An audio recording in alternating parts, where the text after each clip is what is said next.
Hello mga kadams, ngayong araw po ay samahan niyo ako dahil gagawa ko ng collage. Pero bago po ang lahat, magpapakilala muna ako sa inyo.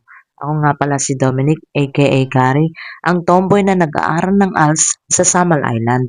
Kung isa po kayo sa aking followers na tumatangkilik sa aking mga video at nanonood, tapusin niyo po ang videong gagawin ko sa araw na ito upang sa ganun ay may matutunan tayo. Sa araw na ito ay gagawa tayo ng art pero hindi tayo magpipainting. Ang gagawin natin ngayon ay ang collage. Kung ang painting ay napakadali lamang, ang collage po ay napakahirap para sa akin dahil baguhan pa lang ako at ngayon ko pa lang ito gagawin sa buong buhay ko. Project nga pala namin ito sa aming subject na CFAR at kailangan na itong ipasa ngayong Monday. Alam ko para sa iba ay napakasimple lamang ng collage gawin.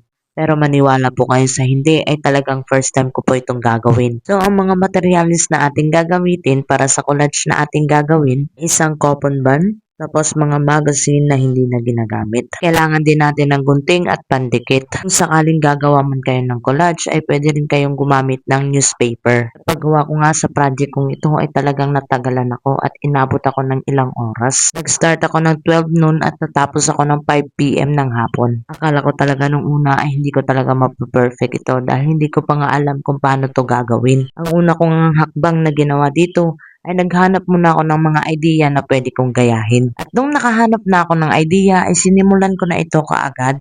Sa paggawa ng art na ito ay talagang napakahirap, lalong-lalo na yung pagbuo at pagpapuzzle mo sa mga kulay. At isa sa mga dahilan kung bakit inabot na ako ng ilang oras dahil sa paghahanap ko ng mga kulay na sasang-ayon o babagay doon sa idea na gusto kong gawin. Buti na nga lang ay nakahanap tayo ng idea na pwede natin gayahin upang sa ganon ay hindi na tayo mahirapan. At sa wakas mga kadoms ay nakabuo na rin tayo. At thank you nga pala doon sa idea na ating nakuha dahil kahit napakasimple lamang ay napakagandang tingnan. Anyway mga kadoms, that's my update vlog for today's video.